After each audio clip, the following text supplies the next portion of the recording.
was not because of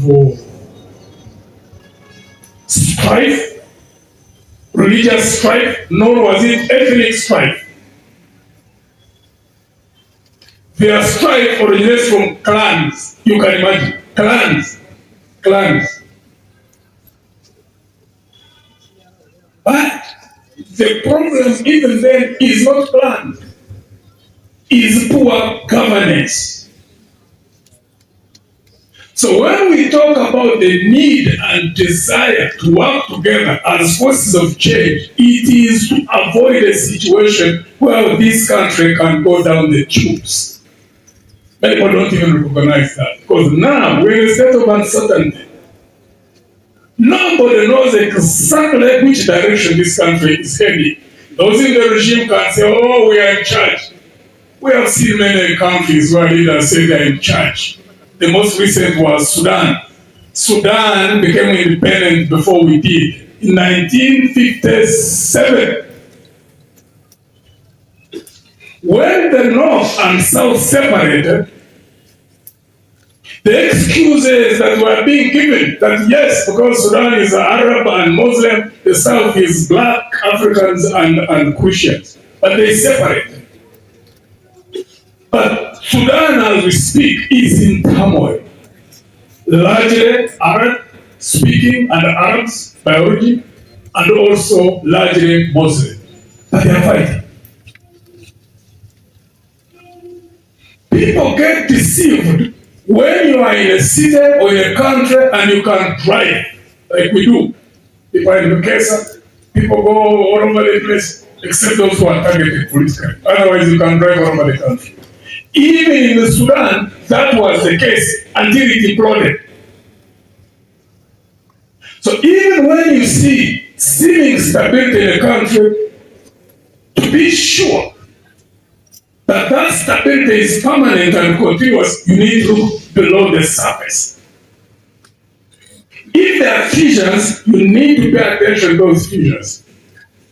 And in this country, you see seeming stability on the surface. Beneath the surface, there are dynamics which could just lead in any direction. That's why the need to work together is therefore critical. Even those other formations that desire to see change in this country, there are things which we need to work on together, even if we didn't reach a point of signing memorandum of understanding. How so? Countries are not held together by mortar, walls, or by fences. Countries are held together by hope in the future, by common purpose.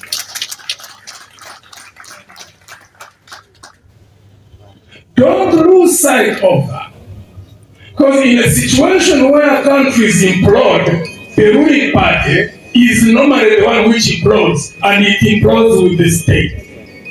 In that situation, there needs to be people who may not necessarily be part of companies who are outside but speak the same language. What holds the people together is the common language of hope.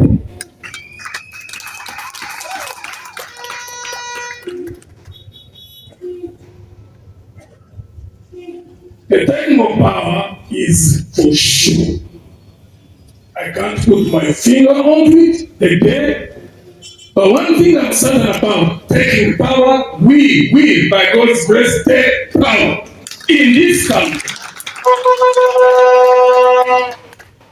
That's not the main issue. Because even when you take power, how you use it, how you manage it is the most critical thing.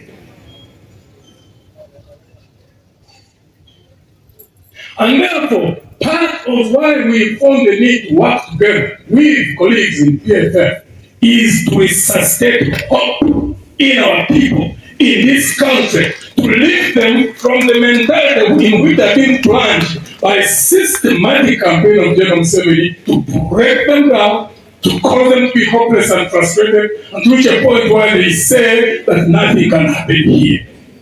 Things can happen.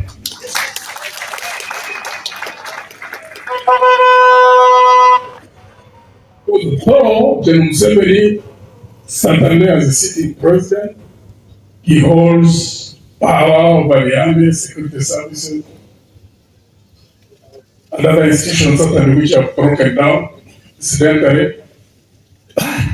He does not have control, nor is he in charge of the dynamics of change.